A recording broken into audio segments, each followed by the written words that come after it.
Bismillahirrahmanirrahim. Assalamualaikum warahmatullahi wabarakatuh. Alhamdulillahirrahmanirrahim. Bersyukur pada Allah Subhanahu wa Ta'ala, pada hari ini kita bisa bertemu kembali dalam pelajaran pendidikan agama Islam dan budi pekerti setelah sempat libur ya 1 minggu kemarin, karena kita menyambut dan menikmati Ramadan di awal-awal harinya. Mudah-mudahan hari ini kalian seluruh kelas 3A, 3B, dan 3C dalam keadaan sehat walafiat, tidak kurang satu apapun. Dan seperti biasa, Ustazah Harni akan menyampaikan materi pendidikan agama Islam hari ini yang merupakan lanjutan dari video sebelumnya. Dan kita mulai dulu pembelajaran hari ini dengan melafazkan basmalah. Bismillahirrahmanirrahim. Baik anak-anak, ini adalah materi terakhir dari pelajaran agama Islam di bab 12 atau pelajaran ke-12 tentang kisah keteladanan Nabi Ibrahim alaihissalam dan Nabi Ismail alaihissalam. Yang pertama kita akan belajar tentang kisah keteladanan dari Nabi Ibrahim alaihissalam. Ya. Yang perlu kita ketahui yang pertama adalah Nabi Ibrahim lahir di Babilonia. Sekarang disebut dengan negara Irak ya. Nah, jadi dulu sebutannya adalah negeri Babilonia. Kalau sekarang sebutannya Irak. Nah, ayah Nabi Ibrahim bernama Azar bin Nahur. Nah, pada masa itu Babilonia dipimpin oleh seorang raja yang sangat zolim yang bernama Namrud bin Kan'an bin Kush. Babilonia adalah negeri yang kaya raya, rakyatnya hidup makmur, tetapi mereka tidak mengenal Allah Subhanahu wa Ta'ala. Penduduk Babilonia justru menyembah patung, dan lucunya patung-patung itu dibuat oleh mereka sendiri. Jadi mereka buat patung, habis itu mereka sembah sendiri. Nah, itulah kenapa disebut lucu. Kan aneh kan, masa dibuat patung kemudian dia nyembah patungnya. Ngapain kita nyembah patung yang kita buat sendiri gitu kan. Nah, tapi ini terjadi pada masa Nabi Ibrahim alaihissalam. Nah, kemudian Nabi Ibrahim memiliki anak bernama Ismail dan Ishak. Bukan seorang ya, tapi memiliki 2 orang anak. Kedua anaknya ini mereka bersaudara tapi beda ibu. Nah ya, jadi Nabi Ibrahim itu punya 2 istri. Istri pertama bernama Hajar, bernama Sarah. Istri pertamanya bernama Sarah dan memiliki anak yang namanya Ishak. Sementara istri kedua bernama Hajar, anaknya bernama Ismail. Ya. Nah, menurut sebuah riwayat, keturunan Nabi Ishak alaihissalam itu nanti sampai ke Nabi Musa alaihissalam ya. Nah, begitu seterusnya sampai keturunannya itu Nabi Muhammad SAW. Oleh karena itu Nabi Ibrahim alaihissalam dikenal sebagai bapak para nabi ya. Nah, berikutnya tentang kehidupan Nabi Ibrahim alaihissalam. Ibrahim sejak kecil hidup di lingkungan yang penuh kemusyrikan dan kekufuran. Musyrik itu artinya yang menyembah selain Allah. Beliau dibesarkan oleh seorang ayah yang tidak seiman dengannya. Ayah Ibrahim ahli dalam memahat patung. Patung-patung ini dijual kepada penduduk Babilonia. Patung-patung itulah yang kemudian dijadikan sesembahan. Ayah Ibrahim menyuruh Ibrahim untuk menjual patung-patung itu. Namun berkat bimbingan Allah Subhanahu wa Ta'ala, Ibrahim dengan halus menolak perintah ayahnya. Menurut Ibrahim, kebiasaan penduduk Babilonia, termasuk ayahnya sendiri, adalah sebuah kekeliruan. Satu-satunya cara menyadarkan penduduk Babilonia kembali ke jalan yang benar adalah menyadarkan atas kelemahan patung sebagai sesembahan. Jadi Ibrahim itu berpikir gimana caranya menyadarkan penduduk Babilonia bahwa yang mereka sembah itu adalah benda mati yang tidak punya kekuatan apapun ya. Nah, akhirnya kemudian Nabi Ibrahim pun memiliki cara bagaimana bisa menyadarkan penduduk Babilonia. Karena menurut Ibrahim alaihissalam yang layak disembah itu hanyalah Allah Subhanahu wa ta'ala. Nah, ada hal yang harus kita ketahui tentang Nabi Ibrahim, yaitu kisah Nabi Ibrahim mencari Tuhan, mencari Allah Subhanahu wa ta'ala, siapa penciptanya, ya. Nah, karena kita ketahui bahwa masyarakat Babilonia itu menyembah patung-patung, akhirnya Ibrahim mencari sebenarnya yang layak disembah ini apa, siapa. Kemudian ketika suatu hari Ibrahim sedang berpikir di malam yang telah gelap gulita, dia menyaksikan sebuah bintang. Kemudian Ibrahim berpikir bahwa bintang itu adalah Tuhannya, karena bintang itu kan gemerlap, kelap-kelip gitu ya. Tetapi ketika bintang itu tenggelam, Ibrahim berkata, "Oh, saya tidak suka kepada yang tenggelam. Tuhan saya tidak mungkin tenggelam." Kemudian ketika dia melihat bulan, dia berkata, "Inilah Tuhanku."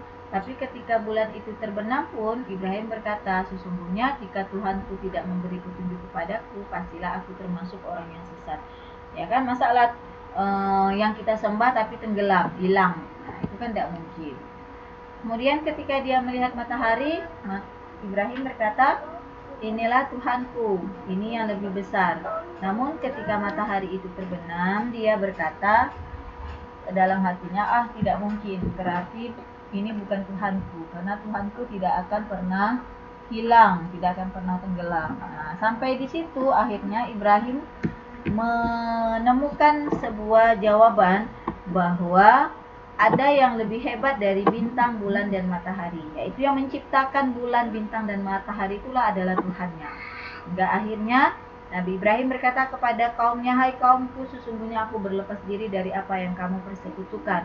Sesungguhnya aku menghadapkan diriku kepada Rob yang menciptakan langit dan bumi dengan cenderung kepada agama yang benar, dan aku bukanlah termasuk orang-orang yang mempersekutukan Tuhan." Ya, inilah akhirnya Nabi Ibrahim mencapai kesimpulan bahwa Tuhannya itu bukanlah bintang, bulan, dan matahari, melainkan yang menciptakan bintang, bulan, dan matahari. Nah, dalam surah Al-Baqarah ayat 260 dijelaskan bahwa Nabi Ibrahim alaihissalam berdoa kepada Allah Subhanahu wa ta'ala, memohon supaya diperkenankan melihat kekuasaan Allah. Kata Nabi Ibrahim, "Ya Allah, perlihatkanlah kepadaku bagaimana engkau menghidupkan makhluk yang sudah mati." Suatu hari keinginan itu dikabulkan oleh Allah. Jadi Allah menyuruh Nabi Ibrahim untuk menangkap 4 ekor burung. Setiap burung diberi tanda. Selanjutnya burung itu dibunuh dan dicincang. Bagian-bagiannya dicampur jadi satu. Jadi 4 ekor burung itu dibunuh, kemudian dijadikan satu potongan tubuhnya. Nah, setelah itu potongan tubuh itu diletakkan di puncak 4 buah bukit. Keempat bukit itu letaknya berjauhan satu sama lain. Hingga kemudian Allah memerintahkan kepada Nabi Ibrahim untuk memanggil burung-burung itu, dan dengan izin Allah Subhanahu wa ta'ala burung-burung itu hidup kembali. Semuanya utuh seperti sedia kala. Nah, itulah cara Allah membuktikan bahwa Allah Maha menghidupkan dan Allah Maha mematikan. Ya, jadi Nabi Ibrahim melihat dengan sendiri bagaimana Allah menghidupkan kembali burung-burung yang sudah dipotong-potong tadi bagian tubuhnya. Masya Allah ya, ternyata itu membuktikan bahwa Allah itu Maha menghidupkan. Ya, kemudian yang kelima yang perlu kita ketahui tentang Nabi Ibrahim adalah bagaimana Nabi Ibrahim berdakwah kepada ayahnya. Seperti kita ketahui, ayahnya yang bernama Azar tadi itu adalah seorang pembuat patung, seorang pemahat patung. Patung ini kemudian dijadikan sembahan atau dijadikan Tuhan oleh penduduk Babilonia. Nah ya, jadi Nabi Ibrahim berusaha untuk menyadarkan ayahnya bahwa apa yang dilakukan oleh ayahnya itu adalah sebuah perbuatan dosa. Membuat patung, kemudian menyembah patungnya lagi. Nah ya, tapi ternyata takdir Allah mengatakan bahwa ayahnya Nabi Ibrahim tidak mau mengikuti keimanan Nabi Ibrahim alaihissalam. Ya, hingga akhirnya Nabi Ibrahim pun larut dalam kesedihannya karena dia tidak bisa membuat ayahnya sadar untuk beriman kepada Allah Subhanahu wa taala. Nah, di awal tadi sudah disampaikan bahwa Nabi Ibrahim itu hidup di negeri Babilonia yang dipimpin oleh seorang raja yang sangat zalim, yaitu Raja Namrud. Nah, Raja Namrud ini memerintah dengan sangat kejam. Semua orang harus taat padanya, tidak boleh melawan. Jika ada yang berani melawannya, maka akan dibunuh oleh Raja Namrud. Rakyat hidup bagaikan budak. Keadaan itu tidak membuat Namrud puas. Ia merasa dirinya harus disembah oleh penduduk Babilonia. Hingga akhirnya dia memaksa rakyat untuk menyembahnya. Karena patung-patung itu kan yang tidak bernyawa tidak disembah oleh penduduk Babilonia, apalagi dia yang punya nyawa yang bisa bergerak, seorang raja. Pasti penduduk Babilonia juga mau menyembahnya. Nah, itulah keinginan dari Raja Namrud yang zalim ini. Nah, sehingga akhirnya Nabi Ibrahim meneruskan dakwahnya tanpa kenal lelah, dan ternyata penduduk Babilonia pun tetap menolak ajakan Nabi Ibrahim untuk menyembah Allah Subhanahu wa taala. Mereka tetap meyakini bahwa Tuhan mereka adalah patung-patung yang mereka buat sendiri. Nah, kemudian Nabi Ibrahim pun mencari cara agar penduduk Babilonia ini menemukan bukti bahwa patung itu tidak bisa dijadikan Tuhan. Patung itu lemah, tidak bisa ngapa-ngapain. Jadi suatu hari orang-orang Babilonia ini kan mempunyai sebuah tradisi, yaitu setiap tahun mereka pergi meninggalkan negerinya. Nah, pada waktu mereka meninggalkan negeri itu, kesempatan itu digunakan oleh Nabi Ibrahim untuk menghancurkan patung-patung yang ada di negeri Babilonia. Nah, dengan kapaknya Nabi Ibrahim pun menghancurkan patung itu satu persatu. Namun ada satu patung yang tidak dihancurkan oleh Nabi Ibrahim, yaitu patung yang paling besar sekali. Nah, di leher patung itu digantungkan kapak yang tadi digunakan oleh Nabi Ibrahim untuk menghancurkan patung-patung yang kecil-kecil. Sehingga kalau orang bertanya, Nabi Ibrahim akan mengatakan yang menghancurkan patung itu adalah patung yang besar. Nah, kita lihat ya. Ketika Raja Namrud dan kaumnya datang ke pusat pemujaan, tempat patung-patung itu diletakkan, betapa terkejutnya mereka karena semua patung-patung sembahan mereka itu sudah hancur. Hanya ada satu patung saja yang tidak hancur. Maka kemudian Raja Namrud pun memanggil Ibrahim sebagai orang yang dituduh menghancurkan patung-patung itu. Apakah kamu yang menghancurkan patung-patung sesembahan kami? Kata Raja Namrud kepada Nabi Ibrahim. Kata Nabi Ibrahim, aku pikir barangkali berhala besar itu atau patung besar itu yang melakukannya. Bukankah di lehernya ada kapak? Berarti dialah yang menghancurkan, kata Nabi Ibrahim. Kemudian kata Raja Namrud, mana mungkinlah patung besar itu bisa menghancurkan patung-patung kecil. Dia bergerak aja tidak bisa. Macam mana dia nak menghancurkannya? Lalu kata Nabi Ibrahim, kalau dia tidak bisa bergerak, tidak bisa berbuat apa-apa, kenapa engkau sembah? Kata Nabi Ibrahim. Nah, mendengar kata-kata Nabi Ibrahim itu, penduduk Babilonia banyak yang berpikir, oh iya, patung itu tidak bisa bergerak. Nak menyelamatkan diri dia dari orang yang menghancurkan dia tidak bisa. Lalu buat apa disembah? Berarti yang lebih baik kan mereka manusia daripada patung. Nah, jadi ternyata banyak penduduk Babilonia yang mulai sadar bahwa selama ini mereka salah. Tapi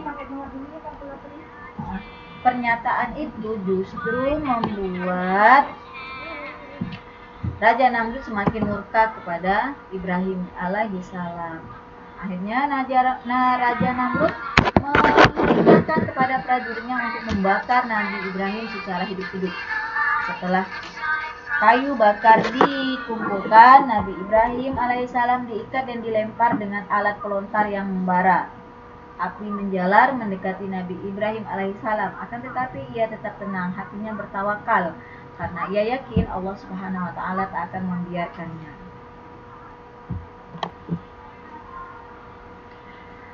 Jadi Nabi Ibrahim yakin bahwa Allah akan menolongnya. Ternyata Allah menolongnya dengan cara memerintahkan kepada api untuk dingin. Jadi Allah perintahkan, wahai api dinginlah kamu. Nah, dinginlah kamu kepada Nabi Ibrahim. Jadi setelah api itu perlahan-lahan mulai padam, Raja Namrud dan yang ada di sekitar tempat itu terkejut karena mereka melihat Nabi Ibrahim itu tidak terbakar, ya. Nah, jadi itulah pembuktian bahwa Allah menolong mereka yang menolong agama Allah. Nah, baik anak-anak, demikian tentang kisah Nabi Ibrahim alaihissalam, ya. Jadi kita bisa lihat bahwa Nabi Ibrahim alaihissalam ini menunjukkan keteladanan kepada kita bahwa kita harus menjadi hamba Allah yang dan mudah-mudahan apa yang Ustazah sampaikan, jelaskan bisa menambah ilmu pengetahuan untuk kalian semua. Terima kasih karena sudah menonton video pembelajaran hari ini. Dan kita akhiri pembelajarannya dengan melafazkan hamdalah. Alhamdulillahirabbil alamin. Assalamualaikum warahmatullahi wabarakatuh.